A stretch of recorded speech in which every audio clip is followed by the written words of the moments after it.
মিশরে হচ্ছে গাজা শীর্ষ সম্মেলন, থাকবেন ট্রাম্প। মার্কিন প্রেসিডেন্ট ডোনাল্ড ট্রাম্প এবং মিশরের president Abdel Fattah al CC আগামীকাল সোমবার ১৩ অক্টোবর মিশরের পর্যটন শহর শারম এল শেখে এক আন্তর্জাতিক সম্মেলনে মিলিত হচ্ছেন। এই বৈঠকে ট্রাম্পের প্রস্তাবিত ইসরায়েল গাজা যুদ্ধবিরতি পরিকল্পনা নিয়ে বিস্তারিত আলোচনা হবে বলে নিশ্চিত করেছে মিশরের প্রেসিডেন্ট কার্যালয়। শনিবার প্রকাশিত সরকারি বিবৃতিতে জানানো হয়, সম্মেলনে বিশ্বের ২০টিরও বেশি দেশের রাষ্ট্র ও সরকার প্রধান অংশ নেবেন।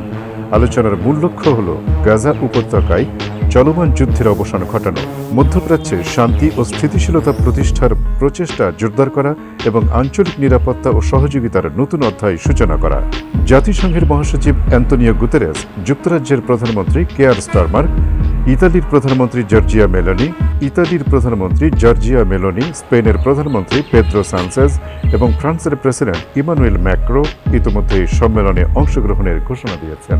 তবে ইসরায়েলের প্রধানমন্ত্রী বেনিয়ামিন নেতানিয়াহু কিংবা ফিলিস্তিনি গোষ্ঠী হামাসের কোনো প্রতিনিধি সেখানে উপস্থিত থাকবেন কিনা তা এখনও নিশ্চিত নয়।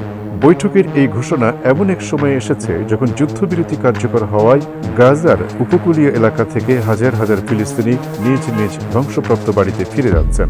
কেউ পায়ে হেঁটে, কেউ গাড়ি বা গরুর গাড়িতে করে ঘরে ফিরছেন। যুক্তরাষ্ট্রের মধ্যস্থতায় স্বাক্ষরিত সাম্প্রতিক যুদ্ধবিরতির প্রথম ধাপে ইসরায়েলি সেনারা কিছু এলাকা থেকে আংশিকভাবে পিছু হটেছে।